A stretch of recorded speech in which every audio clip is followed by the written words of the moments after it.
ठीक है, तो जैसे आप लोग ये देख रहे हो कि आज हमारा जो टॉपिक है वो है फर्स्ट टॉपिक हमारा लर्निंग मीनिंग एंड कैरेक्टरिस्टिक्स ही हम इसमें करेंगे। ये दो चीजें ही हम करेंगे। सबसे पहले introduction.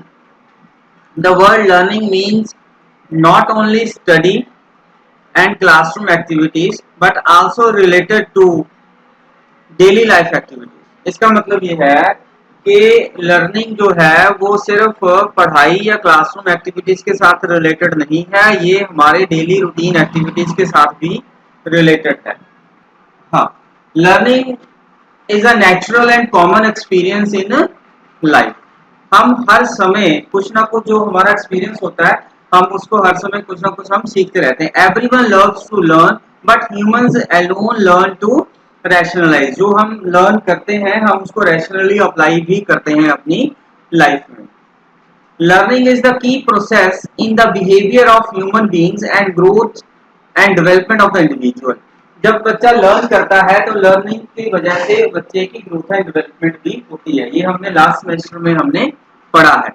Generally learning process begins from birth.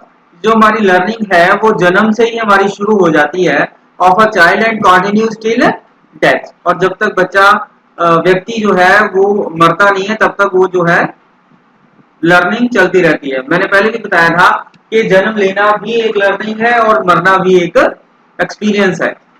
Learning process begins consciously and unconsciously. हम अपनी लाइफ में हर समय आइदर कॉन्शियसली और अनकॉन्शियसली, जानबूझ के या बिना इंटेंशन के, हम हमेशा कुछ ना कुछ लर्न करते ही रहते हैं और ये बचपन से ही हमारा जो है वो शुरू लर्निंग हो जाती है। लर्निंग में be described as a form of growth और change in a person. Learning से क्या होता है, हमारे व्यक्ति के लाइफ में चेंज आता है। ठीक है, विच ब्रिंग्स अ चेंज और विच मॉडिफाई वंस बिहेवियरल पैटर्न। और उस चेंज से फिर क्या होता है, उस व्यक्ति का बिहेवियर जो है वो चेंज हो जाता है। जो पढ़ा लिखा व्यक्ति है और जो अनपढ़ व्यक्ति है दोनों के बिहेवियर में फर्क हो सकता है। Learning involves new ways of doing things. Learning जब हम किसी चीज को सीख लेते हैं तब हम उस किसी चीज को करने का हम नए नए तरीके सीख लेते हैं। For example, a child touches a burning candle and gets burn and he withdraws. अगर बच्चा किसी जलती हुई चीज के पास जाएगा, लाइक हमने यहाँ एग्जांपल लिया है कैंडल का, तो उसका हाथ जलेगा और वो हाथ अपना जो है वो पीछे करेगा। Another time when he faces a burning thing he takes no time to withdraw himself away. अगली बार जब भी उस बच्चे के सामने कोई जलती हुई चीज आएगी तब वो अपना जो हाथ है या अपने आप को इमीडिएटली उसके पीछे कर देगा ताकि उसका हाथ ना जले। He learns to avoid not only the burning candle। अब उसने सिर्फ बर्निंग कैंडल के बारे में ही नहीं सीखा but also all burning things. जितनी भी जलने वाली वस्तुएं हैं जिनसे उसका हाथ या शरीर जल सकता है, अब उसने उसके बारे में सीख लिया। Then we say that the child has learned that if you touch a flame, you get burned। अब बच्चे ने सीख लिया कि अगर वो जल्दी हुई आग आग को अगर हाथ लगाएगा तब वो जल जाएगा। Experience and training are found to play a dominant role in molding and shaping the behavior of an individual from the very beginning। तो बचपन से ही जो बच्चे को एक्सपीरियंसेस मिले हैं, एक्सपीरियंसेस एंड ट्रेनिंग किसी काम को करने की जो मिली है, वो उस चीज के ऊपर ही डिपेंड करता है कि बच्चे का बिहेवियर किस तरह का होगा। ये डोमिनेंट रोल प्ले करते हैं in moulding and shaping the behaviour of an individual. बच्चे समझ आ रहा है यहाँ तक? Yes, sir. Yes, sir. Yes, Yes, sir. sir. Yes, Yes, sir. sir. हाँ, नेक्स्ट है मीनिंग ऑफ लर्निंग। वो इंट्रोडक्शन थी, अब हम मीनिंग के बारे में बात करेंगे कि learning is the process by which an individual acquires knowledge. Learning एक प्रोसेस है, हम नेक्स्ट वीडियो में प्रोसेस की बात भी करेंगे, जिसके द्वारा जो व्यक्ति है वो नॉलेज को अक्वायर करता है, एटीट्यूड एंड स्किल्स को अक्वायर करता है that are necessary to meet the demands of life. जो अपनी जिंदगी की जरूरतें हैं, लाइफ की जो जरूरतें हैं, उनका पूरा करने में हमें हेल्प करते हैं। हम बच्चा जो है, व्यक्ति जो है वो लर्निंग के द्वारा ये सब चीजें सीखता है। While touching a burning candle, जो अभी हमने एग्जांपल पढ़ी, a child gets burnt and he withdraws the fingers और हैंड। जैसे ही बच्चे ने कैंडल के पास अपना हाथ लेके गया, उसका हाथ जला और उस बच्चे ने अपना हाथ पीछे कर लिया। Gradually he learns to avoid not only the burning candle but also other burning things। ये बात हमने पहले भी करी है कि वो आहिस्ता आहिस्ता वो सारी बातें ये सीख गया कि जो भी कोई जलती हुई वस्तु है उससे हमें दूर रहना है। The behavior of an individual is such changed through experience। अब इसमें क्या हुआ कि बच्चे का जो बिहेवियर है वो एक्सपीरियंस से चेंज होगा। अब उस बच्चे ने एक्सपीरियंस कर लिया कि जलती हुई जो चीज है उससे मेरा हाथ जलेगा या शरीर जल सकता है, इसलिए मुझे उससे दूर रहना है। अब उसके बिहेवियर में मॉडिफिकेशन आएगा, अब वो हमेशा आगे से जो भी उसके जलती हुई चीज होगी उससे पीछे रहेगा। This change in behaviour brought about by experience is commonly known as learning. और बिहेवियर के अंदर जो ये चेंज आया एक्सपीरियंसेस के थ्रू, इसी को हम लर्निंग कहते हैं। बच्चे क्लियर लर्निंग का मीनिंग? Yes sir. यानी जो हमें एक्सपीरियंसेस जो लाइफ में हो रहे हैं, उस एक्सपीरियंसेस के थ्रू जो हमारे बिहेवियर में चेंज आता है हम उसको लर्निंग कहते हैं। Thus learning means change in behavior। अब देखो यहाँ पे इसको कंक्लूड कर दिया, learning is change in behaviour और behaviour potential that occurs as a result of experience. Learning can result from both vicarious यानी कि इनडायरेक्ट एंड डायरेक्ट एक्सपीरियंसेस। अब हम बात करेंगे कि ये दोनों क्या कैसे होते हैं, इनडायरेक्ट क्या है और डायरेक्ट क्या है। अब वाइकेरियस और इनडायरेक्ट जो एक्सपीरियंसेस हैं उसमें होता है observing someone and learning from that observation. इसमें हम खुद किसी काम को नहीं करते, इसमें हम किसी दूसरे को काम को करते हुए देखते हैं और फिर सीखते हैं। And not being directly involve, हम उसमें इन्वॉल्व भी नहीं होते। For example a child learns how to clap hands by seeing someone else do it. जब बच्चा बड़ा छोटा होता है तब हम बच्चे के सामने कहते हैं क्लैपिंग करो, है ना, हैंड शेक करो, हम ये सब चीजें करते हैं ना बच्चे को सिखाने के लिए। तो बच्चे जो है इसमें इंडायरेक्ट एक्सपीरियंसेस में दूसरे को देख के, जो उसका एल्डर है या मैच्योर वन है उसको देख के बच्चा सीखता है, वो खुद उसमें इन्वॉल्व नहीं होता उस एक्टिविटी में या उस एक्सपीरियंस में, वो सिर्फ ऑब्जर्व करता है। इसको हम कहते हैं इनडायरेक्ट एक्सपीरियंसेस। इसके उलट जो learning also takes place through direct experiences. For example a child learns to write by practising writing. इसके उलट डायरेक्ट एक्सपीरियंसेस में बच्चा खुद इन्वॉल्व है। अगर बच्चे ने लिखना सीखना है तो वो खुद जब तक लिख के नहीं देखेगा तब तक सही तरीके से लिखना नहीं सीखेगा। A child normally learns from his parents, teachers and environment. बच्चे दोनों में फर्क पता चला, direct experience and indirect experiences में? Yes sir. हाँ, डायरेक्ट एक्सपीरियंसेस में बच्चा खुद इन्वॉल्व होता है, बच्चा खुद प्रैक्टिस करके सीखता है किसी चीज को। और इनडायरेक्ट एक्सपीरियंसेस में क्या होता है, बच्चा किसी दूसरे को देख के, ऑब्जर्व करके, कोई जो व्यक्ति दूसरा कुछ कर रहा है उसको ऑब्जर्व करके फिर सीखता है। नेक्स्ट वो मीनिंग हो गया। हम अब आगे बात करेंगे डेफिनेशंस ऑफ लर्निंग की। देखो, it is very difficult to give a universally accepted definition. कोई भी एक यूनिवर्सली एक्सेप्टेड डेफिनेशन नहीं है, यूनिवर्सली एक्सेप्टेबल डेफिनेशन नहीं है, क्योंकि हर एक अलग अलग जो साइकोलॉजिस्ट हैं सबने अपनी अपनी डेफिनेशन दे दी। लेकिन फिर भी कुछ मोस्ट कॉमन जो डेफिनेशंस हैं हम वो बात करेंगे। सबसे पहले है अकॉर्डिंग टू वुडवर्थ। वुडवर्थ ने कहा any activity can be called learning. हम किसी भी एक्टिविटी को लर्निंग कह सकते हैं so far as it develops the individual. जब तक वो इंडिविजुअल की डेवलपमेंट करती है हम उस एक्टिविटी को लर्निंग कहेंगे। अब जो लर्निंग है वो किसी भी रिस्पेक्ट में हो सकती है, गुड लर्निंग और बैड लर्निंग। बच्चा कुछ अच्छी आते भी सीख सकता है और कुछ बुरी आते भी सीख सकता है, लेकिन वो सीखता है, लर्न जरूर करता है।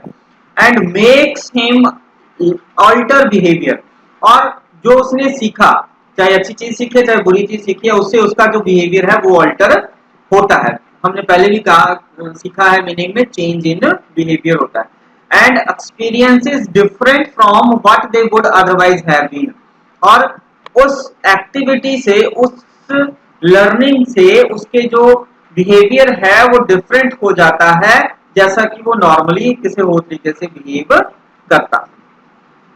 Second definition according to Gardner Murphy 1968 में इसने ये डेफिनेशन दी, the term learning covers every modification in behaviour to meet environmental requirement. अब देखो इसमें जो कीवर्ड है वो है इन्वायरमेंटल रिक्वायरमेंट। इसमें ये आएगा कि लर्निंग जो है वो सारी चीजें कवर कर रही है, मॉडिफिकेशन ऑफ बिहेवियर हो रहा है, लेकिन कैसे हो रहा है, to meet the environmental requirement.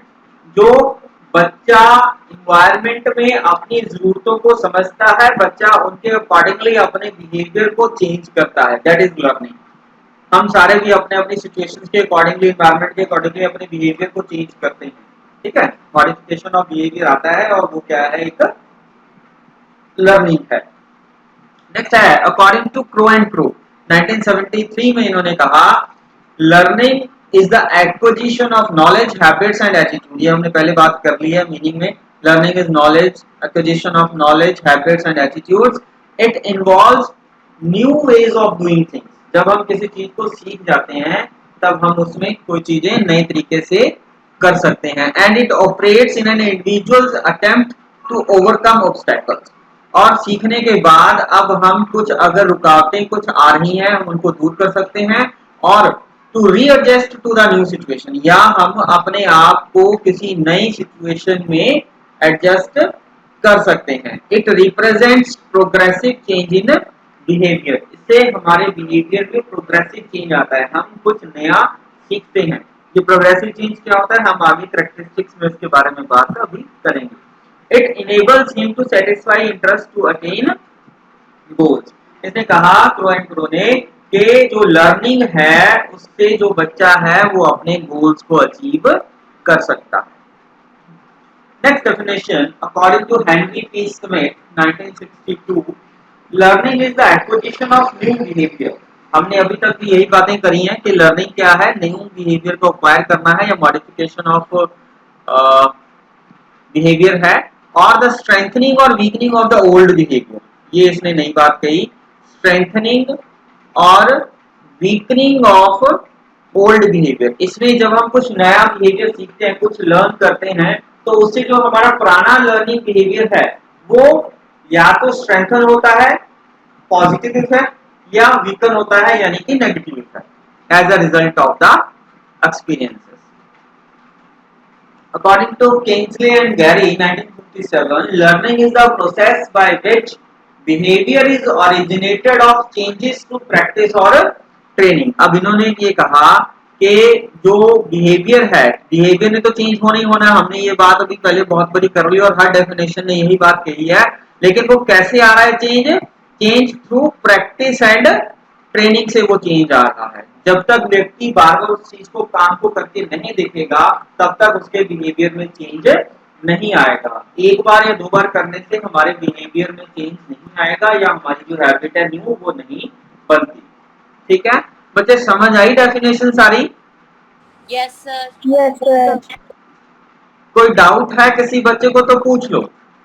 No, sir. Okay तो नेक्स्ट चलते हैं।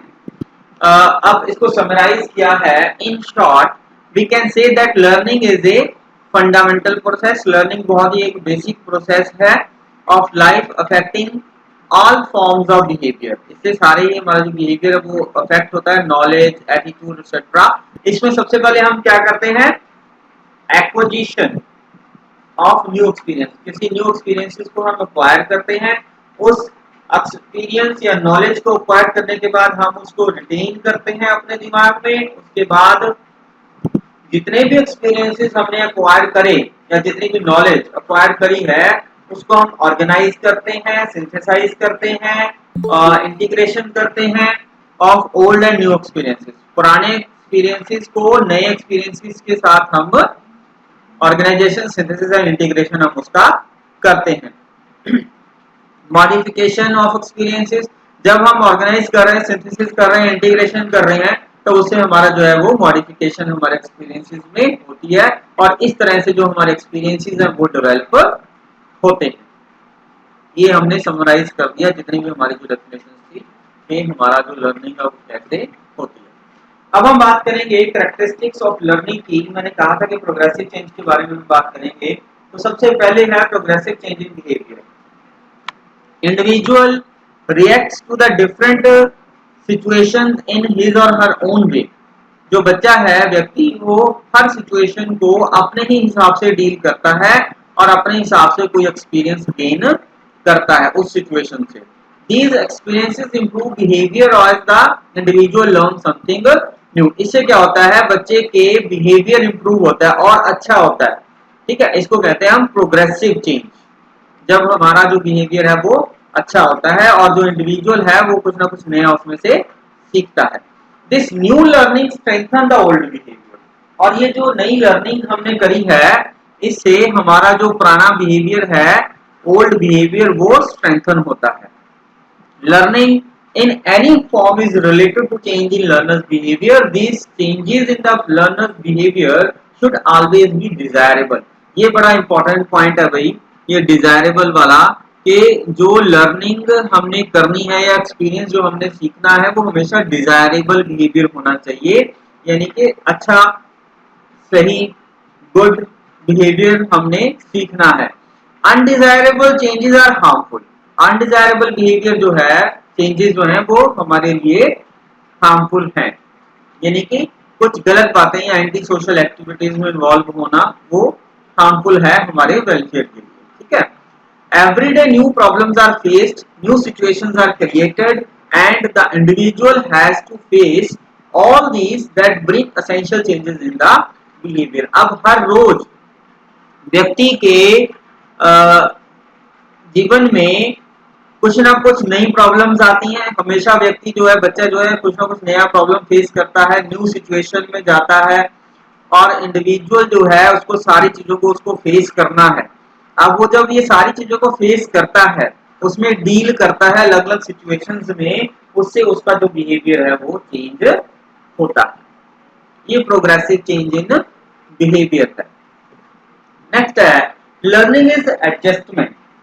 ये भी बहुत इंपॉर्टेंट है, हमने किसी डेफिनेशन में भी इसको पढ़ा है अभी, कि adjustment is very important for the success in life. अगर हमें लाइफ में सक्सेसफुल होना है तो हमें उसके साथ, सिचुएशंस के साथ अपने आप को एडजस्ट करना ही पड़ेगा।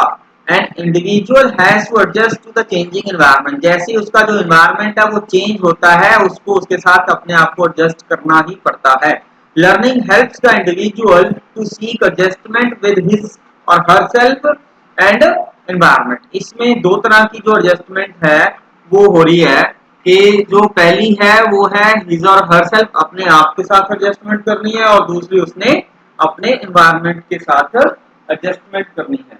इसका बेस्ट एग्जांपल ये है कि जब बच्चा एक स्कूल में से शिफ्ट होकर किसी दूसरे स्कूल में जाता है तो उसका जो है एनवायरनमेंट वो चेंज होता है। और एक और इसकी एग्जांपल हम दे सकते हैं कि मैरिज के बाद जो लड़का है या लड़की है, दोनों की जो लाइफ है वो चेंज हो जाती है और दोनों भी अपने आप के साथ एडजस्ट करते हैं और उस सिचुएशन के साथ भी एडजस्ट करते हैं। बच्चे ठीक है, समझ आया? Yes, sir. Yes, sir. Next है learning is continuous. Learning continuous है।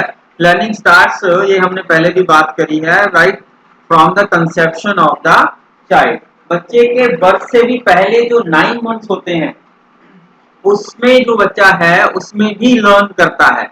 हमारे पास एक एग्जाम्पल है अभिमन्यु की, जो हमारे वेदों में भी लिखा है कि उसने चक्रव्यूह भेदन जो है वो उसने मतलब मदर के वॉर्म या उसके कोख में ही सीख लिया था। ऐसे ही था बच्चे? Yes, sir. Yes, हाँ, sir. अपने फादर से जब अर्जुन उसको बता रहा था, है ना? The environment available in the womb of the mother may facilitate learning।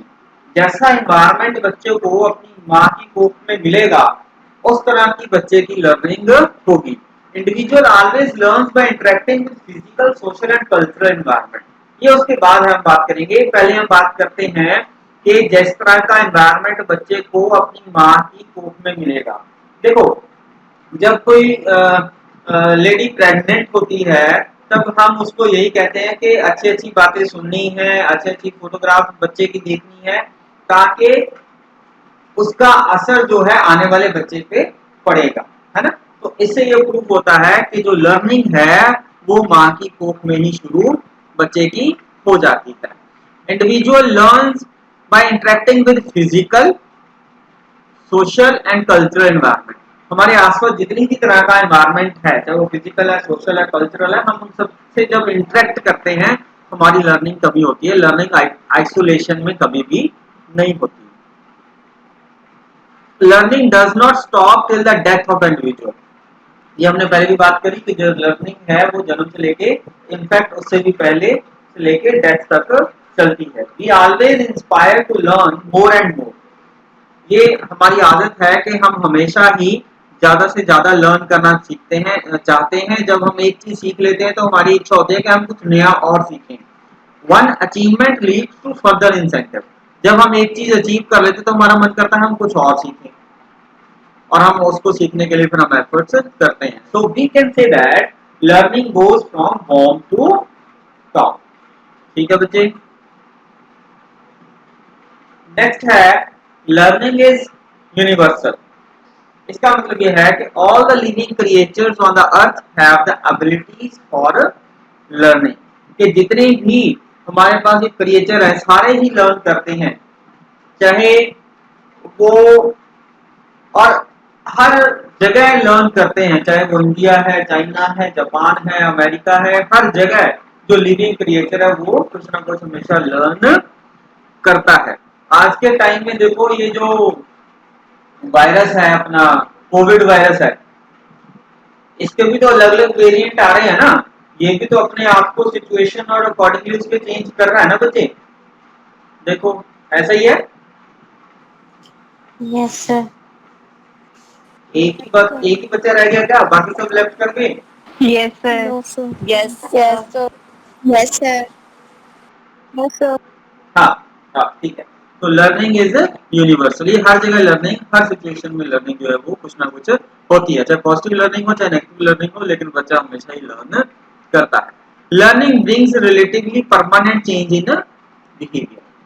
अब देखो लर्निंग जो है वो चेंज इन बिहेवियर लेके आता है, ये तो हमने पहले बात करी, लेकिन अब हमने बात करनी है रिलेटिवली परमानेंट बिहेवियर। परमानेंट तो होता है कि तो हमेशा के लिए बिहेवियर जो चेंज हो गया हमेशा के लिए रहे, लेकिन हमने यहाँ बात करी है रिलेटिवली परमानेंट। इसमें रिलेटिवली जो शब्द है वो इंपॉर्टेंट है कि change in behaviour due to learning is neither too permanent or not temporary. जो बिहेवियर हमारा जो चेंज हुआ लर्निंग के कारण वो ना तो बहुत ज्यादा परमानेंट होता है और ना ही बहुत ज्यादा टेम्परेरी होता है। It lies between the two states and usually referred to as the relatively permanent change। ये दोनों के कहीं बीच में है और इसलिए इसको relatively permanent कहते हैं, permanent नहीं कहते।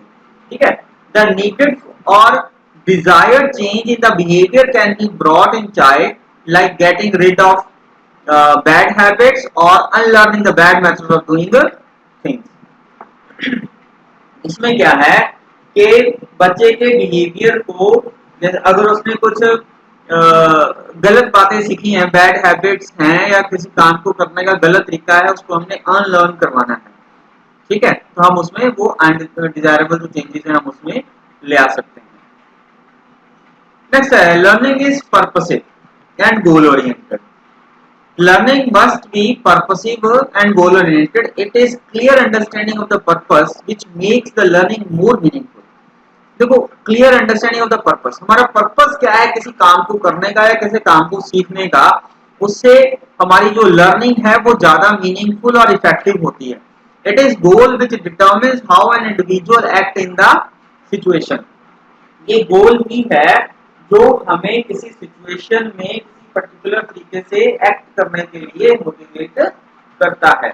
अब देखो हम सुबह उठ के अखबार पढ़ते हैं तो हर एक व्यक्ति का न्यूज़पेपर पढ़ने का अलग अलग गोल हो सकता है। कोई इकोनॉमी की खबरें पढ़ेगा, कोई स्पोर्ट्स की खबरें पढ़ेगा, ठीक है, आजकल कोई ये कोविड वायरस के बारे में खबरें पढ़ेगा। तो ये अलग अलग हर एक का अपना अपना गोल है।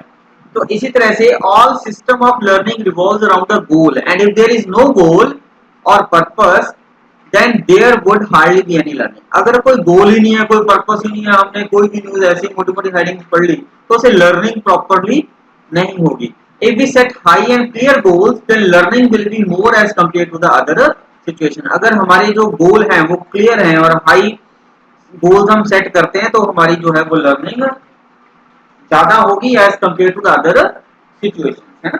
मैं हमेशा बात करता होता हूँ कि अगर हमने अपना गोल सेट किया है कि मैंने बीएड में 90% मार्क्स लेके आने हैं, तब हम उसके अकॉर्डिंगली चीजों को सीखेंगे और उसके अकॉर्डिंगली एफर्ट्स करेंगे, उसके अकॉर्डिंगली पढ़ेंगे, है ना। अगर हमारा गोल ही बहुत कम है कि ठीक है पास हो गए तो ठीक है, नहीं फेल हो गए तब भी ठीक है कोई बात नहीं है, तो हमारे एफर्ट्स ही नहीं होंगे। और जब हम एफर्ट्स ही नहीं करेंगे तो हमारी जो लर्निंग है वो अच्छी नहीं होगी कंपैरेटिवली। बच्चे समझ आया यहाँ तक? Yes, sir. Yes, sir. Yes, sir. हाँ, Yes, sir. गुड। मैं ना जगाता रहता हूँ आप लोगों को ना, बीच बीच में कहीं सो ना गए हो सारे। हैं? सुन रहे हो बच्चे?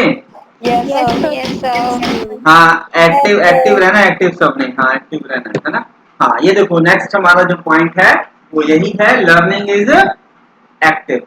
Learning largely depend upon the active participation of the learner. जब तक बच्चा एक्टिवली पार्टिसिपेट किसी चीज में नहीं करेगा तब तक उसकी जो लर्निंग है वो अच्छी नहीं होगी, ठीक है। तो लर्निंग का होना डिपेंड करता है बच्चा कितना एक्टिव है। The learner must respond to the stimulus present in the environment actively.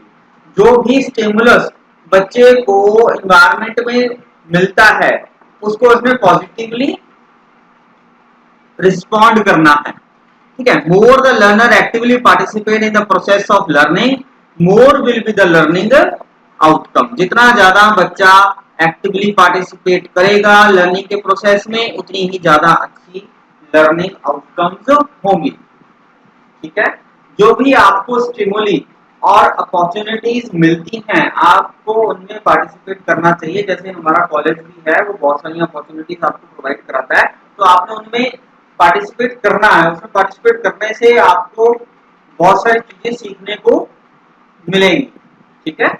और जैसे मैं अभी भी पढ़ा रहा हूँ तो मैं बीच बीच में पूछता रहता हूँ कि समझ आ रहा है कि नहीं, आप लोग रिस्पॉन्ड करते हो, तो बेसिकली उसका यही कारण होता है ये देखना कि बच्चा जो है वो एक्टिव है कि नहीं है। और अगर आप लोग एक्टिव रहोगे तो ज्यादा अच्छी तरह से इसको समझ पाओगे।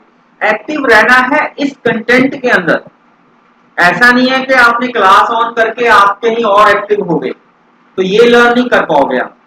आपने क्लासरूम में जो चल रहा है उस कंटेंट को अच्छी तरह से एक्टिवली सुनना है, सुन के फिर समझना है, तभी जो है वो लर्निंग अच्छी होगी। नेक्स्ट है learning is product of environment. ये हमने पहले भी बात कर ली कि जो लर्निंग है, learning takes place in one's environment. The key of successful learning lies in the active participation of the learner. ये हमने अभी बात करी। To the stimuli present in the teaching learning environment. देखो कोई भी व्यक्ति आइसोलेशन में कमरे में एक व्यक्ति को अकेला बिठा दो 10 साल तक तो उसकी जो लर्निंग है वो कंपैरेटिवली कम होगी उस बच्चे के जो बच्चे ने एनवायरनमेंट के साथ इंटरेक्ट किया है या बाहर जो फिजिकल सोशल कल्चरल एनवायरनमेंट में रहा है उस व्यक्ति की लर्निंग से कंपैरेटिवली उसकी लर्निंग, जो बच्चा कमरे में बंद रहा 10 साल, उसकी लर्निंग कम होगी। Learning is transferable. Transfer of learning takes place from one learning situation to another learning situation, ठीक है। द अमाउंट ऑफ ट्रांसफर में वेरी। जो हमने एक सिचुएशन में सीखा है हम उसको दूसरी सिचुएशन में ट्रांसफर कर सकते हैं। It takes place from one field of study to another and from classroom situation to the real life situation. देखो बच्चे, जो ट्रांसफर ऑफ लर्निंग है वो एक फील्ड ऑफ स्टडी से लेके सब्जेक्ट से लेके दूसरी फील्ड ऑफ स्टडी या सब्जेक्ट तक जा सकता है एक सिचुएशन से लेके दूसरी सिचुएशन तक जा सकता है, और जो हमने क्लासरूम सिचुएशन में सीखा है हम उसको अपनी रियल लाइफ सिचुएशंस में भी यूज कर सकते हैं। Transfer occurs when there is similarity of content. Transfer of learning कब होती है? जब सिमिलैरिटी ऑफ कंटेंट होता है या टेक्निक हमारी जो है वो सिमिलर होती है, जो हमने पहले से सीख रखा है, प्रोसीजर सेम होता है किसी चीज को करने का। Transfer of learning can be positive and negative effect. In the positive transfer, learning in one situation helps the learner in other situation, but in the case of negative transfer, one situation hinders the learning in the other situation. देखो इसमें क्या कहा कि transfer of learning कब होती है? जब similarity of content, technique and procedure हो। इसका मतलब ये है, फॉर एग्जांपल अगर किसी बच्चे को या व्यक्ति को साइकिल चलाना आता है तो वो इजीली स्कूटर चलाना सीख सकता है। ऐसे ही है बच्चे? Yes, sir. ऐसे ही होता है, Sir. है ना? अगर साइकिल पहले से आता है तो हम जो स्कूटर है या मोटरसाइकिल है उसको इजीली सीख सकते हैं। तो अब ये पॉजिटिव और नेगेटिव ट्रांसफर भी होता है। पॉजिटिव और नेगेटिव ट्रांसफर का मतलब क्या है? पॉजिटिव ट्रांसफर का मतलब क्या है कि इन पॉजिटिव ट्रांसफर जो हमने एक सिचुएशन में सीखा है वो दूसरी सिचुएशन में उसको हेल्प करता है। जैसे हमने अभी एक एग्जांपल ली है पॉजिटिव ट्रांसफर की, कि साइकिल आता है तब हम वो हेल्प करता है हमें कुछ नया सीखने का, यानी कि स्कूटर सीखने के लिए हमें हेल्प कर रहा है। और दूसरी तरफ नेगेटिव ट्रांसफर में क्या होता है?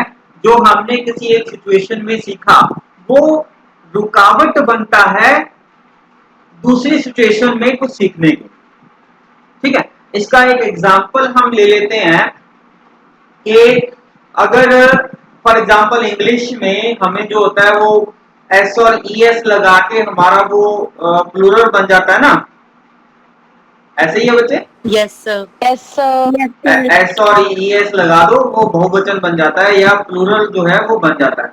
लेकिन ये जो हमने सीखा कि एस और ई एस लगा दो किसी भी शब्द के पीछे या वर्ड के पीछे वो प्लूरल हो जाएगा, ये हिंडर कर रहा है या रुकावट पैदा कर रहा है कई शब्दों को सीखने में। लाइक हेयर है, अब आप हेयर का हेयर्स तो नहीं कर सकते ना, Yes, sir. वहां पे ये अप्लाई नहीं होगा, एस और ई एस लगा दो तो वो प्लूरल बन जाएगा। ठीक है, तो ये रुकावट पैदा कर रहा है, तो ये नेगेटिव ट्रांसफर ऑफ लर्निंग। बच्चे समझ आया? Yes, sir. Yes, sir. हाँ, अब इसमें एक और तीसरी चीज भी होती है जो मैंने इसमें नहीं लिखी, that is zero transfer of learning. अब जीरो ट्रांसफर ऑफ लर्निंग का मतलब ये है कि जो हमने नई चीज, जो हमने पहले चीज सीखी हुई है वो हमें नई चीज सीखने में ना तो हेल्प करती है और ना ही रुकावट पैदा करती है। ठीक है, जैसे कोई दो चीजें हमने सीख ली जिनका आपस में कोई रिलेशन ही नहीं है, म्यूजिक का और स्कूटर चलाने का कोई रिलेशन ही नहीं है। ठीक है, म्यूजिक और मैथ का नहीं है। बच्चे समझ आया? Yes, Yes, sir. sir. अच्छा, बोर तो नहीं हो रहे? No, sir. No, sir. No, sir. Okay, next is learning is, बस एक दो पॉइंट ही रह गया। Learning is reconstruction of experiences. Learning क्या है? रिकंस्ट्रक्शन ऑफ एक्सपीरियंसेस है। आप लोगों को ध्यान में होगा जब मैंने डेफिनेशंस को कंक्लूड किया था तब उसमें मैंने ये करवाया था रिकंस्ट्रक्शन का। हम उसमें ऑर्गेनाइज करते हैं, सिंथेसाइज करते हैं, क्लासिफाई करते हैं और इंटीग्रेट करते हैं। ठीक है, वही चीज है ये। We learn something at a particular stage and this learning is stored in the form of learning experiences। जब भी हम कुछ चीज सीखते हैं तो वो चीज हमारे माइंड में स्टोर हो जाती है as a learning experience. This learning is modified when we get the new richer experience. और वो जो लर्निंग हमारे माइंड में ऑलरेडी पहले से स्टोर है वो मॉडिफाई होती है, चेंज होती है जब हम कुछ नया और उससे भी अच्छा रिचर एक्सपीरियंस हम कोई सीख लेते हैं। As a result old learning is replaced by the new learning. इसमें क्या होता है फिर? जो हमारी ओल्ड लर्निंग है वो रिप्लेस हो जाती है न्यू लर्निंग से bye reconstructing the old experience. इसमें हमारे जो ओल्ड एक्सपीरियंसेस है वो रिकंस्ट्रक्ट हो जाते हैं, वो चेंज हो जाते हैं। Therefore, the learning is referred to as a process of continuous reconstruction of experience. और एक व्यक्ति जो है, बच्चा जो है वो सीखता रहता है हर समय, इसलिए ये रिकंस्ट्रक्शन जो है वो चलती रहती है और इसलिए इसको हमें कंटिन्यूअस रिकंस्ट्रक्शन ऑफ एक्सपीरियंसेस कहा। Learning is possible on 3 domains. बच्चे डोमेन्स के बारे में पता है आपको? 3 डोमेन्स कौन कौन सी हैं? Cognitive, affective, psychomotor. Psychomotor. हाँ, कॉग्निटिव, अफेक्टिव एंड साइकोमोटर। जो कॉग्निटिव डोमेन है वो वो रिलेटेड होती है एक्विजिशन ऑफ नॉलेज या माइंड के साथ, ठीक है। और जो अफेक्टिव डोमेन है वो रिलेटेड होती है हमारे modification of emotions, values, beliefs. और जो हमारी थर्ड डोमेन है दैट इज साइकोमोटर डोमेन, वो रिलेटेड है एक्विजिशन ऑफ स्किल्स। उसमें हम कुछ ना कुछ स्किल्स और हैबिट्स सीखते हैं। तो जो लर्निंग है वो इन तीनों डोमेन पे होती है, ठीक है। Yes, sir. Next is learning is aroused by need. ये हमने पहले भी बात करी कि जिस तरह की जरूरत है लर्निंग हमारी वैसी ही होती है। Individual grow and develop in the society, individual needs aroused by the society stimulate the learning। जैसी ही हमारी नीड्स हैं, सोसाइटी से हमें स्टिमुलस मिलता है, वैसी हमारी लर्निंग होती है। क्वालिटी, क्वांटिटी एंड स्पीड, ये 3 चीजें बताइए। Quality, quantity and speed of learning also depends on the needs, जरूरत के हिसाब से। For example, individual learns quickly and more during the exam days. बच्चा जो है, नॉर्मली बच्चे क्या करते हैं कि वो एग्जाम डेज में ज्यादा पढ़ते हैं। क्यों? और क्यों उनको एग्जाम डेज में ज्यादा पढ़ते हैं या ज्यादा लर्न होता है? क्योंकि सिचुएशन ऐसी है, उनकी नीड है, उनकी सिचुएशन है, उनको उस टाइम पे नीड है, इसलिए उनको वो ध्यान से पढ़ते हैं और ज्यादा याद होता है। क्वालिटी, क्वांटिटी एंड स्पीड, ये तीनों चीजें उसमें काम आती है। Learning as a result of practice, ये बड़ा इंपॉर्टेंट है कि ड्रिल एंड प्रैक्टिस बहुत इंपॉर्टेंट है। मैंने पहले भी बात करी कि अगर हम किसी चीज को 1 या 2 बार करेंगे, उसकी प्रैक्टिस नहीं करेंगे, तब उससे हमारे बिहेवियर में चेंज नहीं आएगा। और अगर बिहेवियर में चेंज नहीं आया तो उससे हमारी लर्निंग नहीं होगी। It has been proven that students learn best and retain information longer when they have meaningful practice and repetition। जब हम किसी चीज को सही प्रैक्टिस और रिपीट करेंगे, रेपिटेशन करेंगे बार बार लॉन्गर समय के लिए, ठीक है। लेकिन देखो इसमें मीनिंगफुल शब्द है, सही प्रैक्टिस करनी है, ऐसा नहीं कि गलती प्रैक्टिस करते रहो। Every time practice occurs learning continue. जितनी बार हम प्रैक्टिस करेंगे उतनी बार जो हमारी जो लर्निंग है वो अच्छी होती रहेगी। And last point, learning is not directly observable. Learning को हम डायरेक्टली देख नहीं सकते। एक बच्चा मेरे सामने मान लो किताब खोल के बैठा है और किताब की तरफ देख भी रहा है, लेकिन वो पढ़ नहीं रहा। आईज उसकी किताब की तरफ है लेकिन वो पढ़ नहीं रहा, वो एक्टिवली इन्वॉल्व नहीं है, वो पैसिवली इन्वॉल्व है, बैठा है सिर्फ किसी दूसरे को दिखाने के लिए। The only way to study learning is through some observable behaviour.